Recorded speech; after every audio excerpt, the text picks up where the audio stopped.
I think why don't we go ahead and get started? Whoops. Um, we're very glad for those that have joined us. We expect some more people to join in shortly. Today we're lucky enough to have Jason Grin with us to help us learn more about ranked choice voting. Jason, I'm gonna turn it over to you, and please give an introduction and share with everyone what you've been doing these last year and a half or so, almost 2 years. Yeah, Eric, thanks so much. Always good to see you, and appreciate the opportunity to share to you, the voter, and for you to have this information so that you can share it to friends and family and neighbors or anyone else who might have questions about what their ballot is going to look like and how to use that ballot when we vote here in just about 2 weeks, which is incredible. But hope you're staying warm. Hope you're having a great Monday. And really, again, thanks for the opportunity to share this information. Just got 15-20 minute slideshow. We'll go through kind of ranked choice voting, what it means to use the voter, how to use your ballot, and definitely have time for questions afterwards, and point you in the direction of some other great resources so that you can explore and learn on your own, or share that with others. So I'm going to go ahead and share my screen, and we'll get started. So hopefully that's working. But again, my name is Jason Grin. I'm the executive director for Alaskans for Better Elections. Our group is a nonprofit, which means we're also nonpartisan in our work. So our group does not endorse candidates or endorse parties or endorse any sort of policies or anything like this. Very much focused on making sure that you, the voter, your friends and family are confident how to vote, and also hopefully inspired to vote this November, because we have a lot of important elections coming up. I'm a fourth generation Alaska, born and raised here in Anchorage. I live over here on the Jewel Lake, Sand Lake part of town. I've got 3 kids, and most of my work has been in the nonprofit field. But I also had the honor of serving in the Alaska State Legislature as a state house member, as a nonpartisan state house member. And so it really kind of gave me a front row seat on how things work in our state government, and why policies and election reform like this, I believe to be really important. So really an honor to share this information with you today.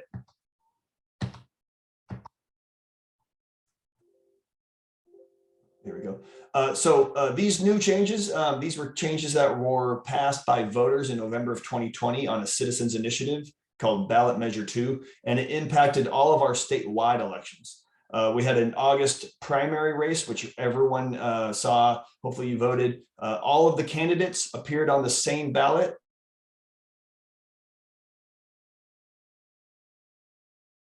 Four vote getters in each of those races would move on to the general election. And the general election coming up here in a few weeks is when we'll be using ranked choice voting. But these changes only impact our statewide races. So anyone that we send to Washington, D.C., or anyone we send to Juneau, that's who we'll be electing through these new systems. So ranked choice voting, hopefully you've heard about it, but if you haven't, it is really just a method of voting as opposed to just voting for one person and whoever receives the most votes wins. It allows you, the voter, to actually rank candidates in order of a preference. And then you, the voter, get to choose how many of those candidates you want to rank. You can rank 1, you can rank 2 or 3 or 4, and your ballot still counts. But what ranked choice voting does is allow for candidates to win with a majority support of their area. So no longer do candidates win with just 40 or 45% if there's a 3 or 4-way race. They need 50% plus 1% of the vote to be declared the winner. And I'll explain how that works here in a few moments. Ranked choice voting sounds new. It sounds like maybe a fad, or something that some people just made up and decided to put here in Alaska, but it's actually been used across the world and here in America for a long time. It's been used in Australia for about 100 years. It's used in Scotland. It's used in Ireland. It's used in many other countries. And then here you can see on the map of the United States, it's used in one other state, Maine, but it's used in lots of different cities. It's used in New York City. They just used it last summer in their mayor's race. Cities like Minneapolis, Minnesota, Santa Fe, New Mexico, Oakland, California, they use it for their assembly and their city council and their mayor's races. Utah, there was 23 cities in Utah just used it for the last time this fall. You can see many southern states use it for their military and overseas voters. And so it sounds like a new system, and it is new to Alaska, but it is something that's been used across the United States in a variety of ways. So our group and the division elections and here in Alaska, we've been learning from those states, reaching out to those different cities, making sure that we know how to use it effectively, transparently, and that you, the voter, can make sure that your vote is counted correctly. So how do we use our ranked choice ballot? It's relatively straightforward. I'll explain it here, then I'll show you what it looks like on a ballot. But the step one is to find your top candidate. Let's say you're running for, you're looking at the state Senate race, and there's 3 candidates, and you want to find your top candidate, the person who you just absolutely want to vote for. Maybe you even donate to them or have a yard sign for them, but that's your top candidate, your first choice candidate. So you want to fill in the oval next to their name under first choice. If you have a second choice, though it's not required, you just want to fill in the second choice oval next to their name, and then so on and so forth if you have a third and fourth choice candidate. So what does that look like on a ballot? Well, if this is what the ballot looks like, you see some instructions on the top. And if we were going to vote for our favorite M&M flavor, this is what we might, this is what it might look like. So you see the candidates on the left-hand side, and then you see a lot of ovals on the right-hand side, and then those rows, columns for first, second, third, and fourth choice. But you also see there's room for a write-in candidate. Alaska has a history of using write-in candidates, and so we want to make sure that that is available to voters if they so wish. But this is how it would look like for me, for if I was ranking my favorite M&M flavors. I would definitely pick pretzel first. I like the crunchy and the salty combined with the chocolate. That's my favorite one. So I would give them pretzel my first choice. But actually, I actually like dark chocolate. It didn't make the top 4, but I want to write in dark chocolate to show my support. So you can see there on the bottom, I wrote in dark chocolate. I'm going to give dark chocolate my second choice. And then I have a third choice again, going back to the salty and the crunchy. Peanut would be my fourth choice. And then peanut butter would be my fourth choice. But I'm not going to fill in milk chocolate. Milk chocolate is a little too plain for my tastes. Don't really, they melt too fast. They don't really have, nothing excites me about milk chocolate. So I'm going to leave them blank. And again, that's my choice as a voter to leave a blank space for a candidate if I so wish. My ballot still counts 100%. But I have a first choice. I have my backup choice for my second and third choice. But I'm going to leave milk chocolate blank. So again, so you saw how to use it correctly. Here's some things on what not to do. Again, this is what the ballot looks like. This voter decided, well, they love milk chocolate. In fact, they love milk chocolate so much, they're going to give milk chocolate all of their choices, first, second, third, fourth, and fifth. Well, you would put this into the ballot machine. It would count milk chocolate for your first choice. It would count. But if milk chocolate is eliminated in the race, if it gets last place and is no longer in the running, we don't have a backup choice for you now, because now that milk chocolate is out of the race, we don't know who your backup choice is. And so this would count for your first choice, but it would not work in any other way. This doesn't help milk chocolate other than giving it a first choice. So here's something, again, this would actually spoil your ballot. This would not count if you filled out your ballot this way. You love all M&Ms equally. You think M&Ms are their favorite candy. You want to give them all your first choice. Milk chocolate, pretzel, peanut butter, everybody gets your first choice. Well, you would put this into the machine, and we don't know how to count your first choice. So no one would receive your first choice. And so again, you want to make sure that it's just one oval per candidate per choice. So just fill that in, one oval, and you'll be good. So votes are counted in through the machines, through our division of elections. Our waiting period, you might remember in August after the primary election, there was about 2 weeks where some of the winners could be officially declared. This is not new to Alaska. This has been our way of counting and been in our statutes and that's been legal up here for several decades. But that waiting period is about 15 days that we allow for ballots to be received. Some of that has to do with our mail system and the logistics of receiving all of the ballots from some places outside of the road system, if there's bad weather or things like that. And so we have a 15-day waiting period after Election Day for votes to be accepted. They have to be marked and turned in by Election Day, but they're allowed to be received in the mail up until 15 days afterwards. And then, obviously we want to make sure that people who are sending in ballots from our military voters, overseas voters, college students, things like that, that sometimes if the mail is slow coming to Alaska, that their vote still counts as long as the ballot is marked by election day. We often get asked why these changes happen or what are some of the benefits to these changes. Well, in Alaska, we've seen many of our governors. We've had 7 different governors win with less than 50% of the vote. Many candidates for state house and state senate win with less than 50%. So ranked choice voting ensures that now all of the winners have more than 50% of the vote. We have a long history of viable third party and independent candidates. In fact, about 65% of Alaskans registered voters don't belong to one of the 2 major parties. So this new system gives them the flexibility and gives all of us the flexibility to choose who we want, to have a backup choice if our favorite person is eliminated, and really as a voter express yourself in a more representative way that is reflective of our state's history and our voter makeup. So ranked choice voting also eliminates the spoiler effect.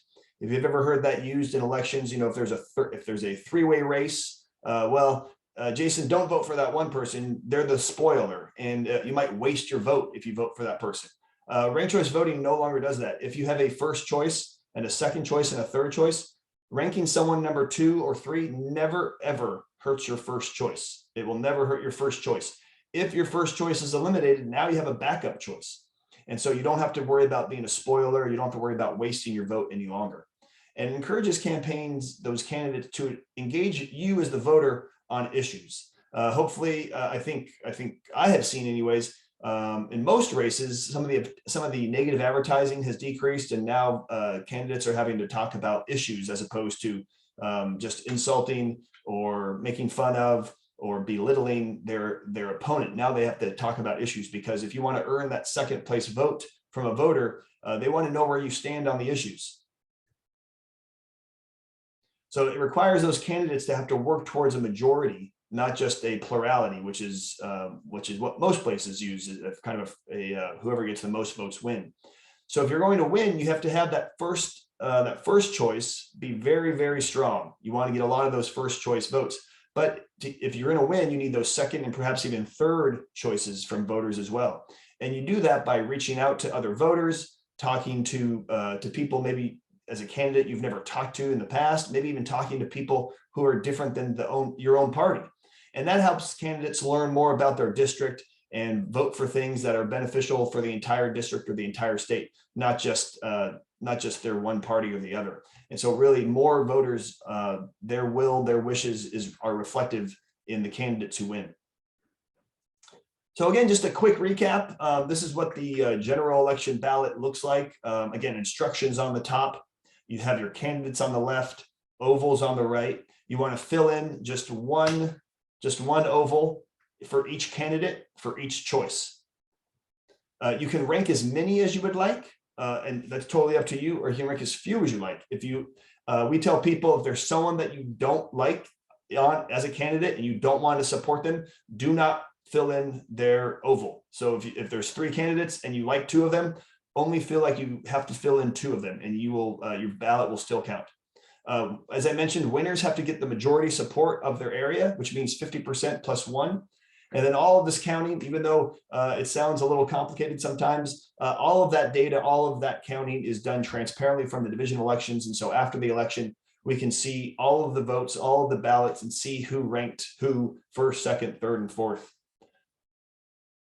So now that you have some information and you have the ability now to fill out your ballot correctly, how can you help? This new system, obviously, we want to make sure that everyone knows how to use it. Everyone feels confident on election day. So if you have neighbors or friends or families or those that you work with who still have questions, let them know that you have some answers and you might be able to help them out. We have resources on our website, alaskansforbetterelections.com. There's frequently asked questions. You can download little rat cards, or you can download information that you can email friends. The Division of Elections website has sample ballots for each district. And so if you know someone who might want to practice on a ballot ahead of time, you can even print off that ballot and bring it with you on election day. That's 100% legal to bring a sample ballot with you to make sure you know how you're doing it right. But the Division Elections website also has videos and other links to things you can read to really make sure that you and your friends and family know how to vote correctly. And then when you're sharing this information, just make sure that you're sharing the correct information. Obviously, you go online, you can find bad information or misleading information, but sharing the correct information is going to make sure that everyone has a confident vote on election day, and that they can help others to make sure that if this is their first time voting or they've been voting for a long time, that they know how to fill it out correctly. Again, I want to say thanks to Eric and everyone at Access Alaska for the opportunity to share this with you. I'm happy to answer questions, happy to share some links or anything else like that if there are. But again, I want to say thanks. I appreciate it a lot. Jason, thank you. And we're doing this in partnership with our friends in Fairbanks, Wallbusters. So I want to make sure and acknowledge them for all of the great work they've done in helping us move this very important issue forward of voting in Alaska.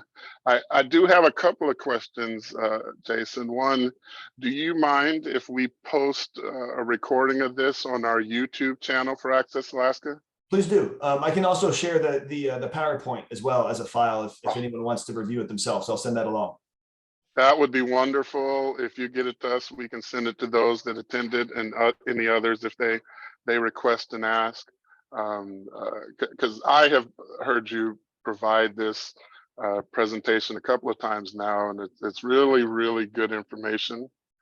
I do have a quote from Art, chair of Wallbusters. He's asking, is voting for ballot measures the same as before? Yeah, that's a great question. It sure is. Ballot measures are still just a yes and no question, and same with judges. We'll be voting for judges this year, and it's the same thing. It's just a yes or no answer. Good, good. And I was really interested in hearing you provide the example of a person can actually bring in their practice sheet if they were to help them in the moment. Have you been asked how to help support folks who might experience blindness or visual impairment? Have you been asked that for your opinion or guidance? I believe that each polling location does provide for electronic voting machines that are touch screen that have ability for headsets and other things like that. And so you just have to use, when you go vote, if you have any sort of impairment, just ask the poll worker and they will have the ability to help that. I think every polling location has so, but I will verify that on the Division of Elections website and make sure you get that information, Eric. Perfect, perfect. It's one of those, like you were saying, even, sometimes the information might not be that great. So we're just trying ourselves to help have the accurate and correct information out there for folks.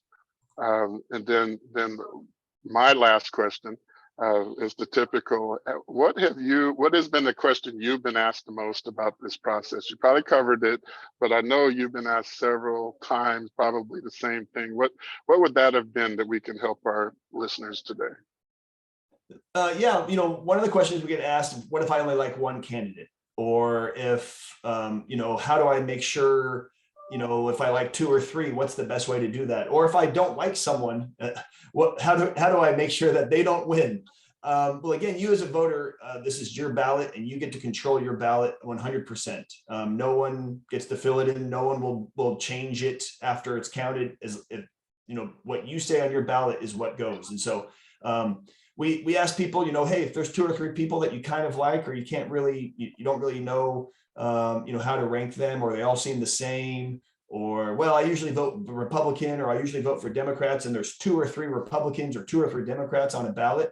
Voting is incredibly important. Voting impacts all of our lives. And so we really recommend that people just, that extra 5 minutes of research. Again, if you go to the Division of Elections website, they have links to most of the candidates' websites, and they have a questionnaire on there as well that people have filled out, like a voter pamphlet. And so if you do have questions about how to rank or who to rank, the extra 5 minutes goes a long way. And then, yeah, the, finding a resource and letting people know that there's all sorts of different ways that you can help learn about this system. The sample ballot, we've heard that's definitely for people who are maybe a little nervous or want to make sure they get this done correctly. Printing that off is a great way of just making sure that you feel confident that you're going to do this correctly. And so you can print it off, you can fill it out. And at the division and at the polling place, when you go vote on election day, if you do mess up, that's fine. You can always, they'll tear it up and poll worker will give you a new ballot. So don't feel intimidated that if you mess up that, it's kind of game over. You can always get a new ballot. And so poll workers are well trained when you go vote on election day. They have a lot of answers. And so, if you have different needs or questions, don't be shy. Feel free to ask them. That's what they're there for. But yeah, there's lots of resources out there and lots of people who are wanting to help. So feel free to reach out. That's great. Anyone in our audience, any last questions? All right, well, Jason, we really appreciate your time. Jason Grin, everyone. We will be posting this information on YouTube within the next 24 to 48 hours under the Access Alaska account. And Jason will also send along the PowerPoint presentation. That's really good information, and we'll get that out to those who participated. If for those who might only be seeing this on the YouTube, if you reach out to info@accessalaska.org after watching, we can get you a copy of the PowerPoint as well. Thank you, everybody, and Jason, appreciate your time. Thanks again. Bye.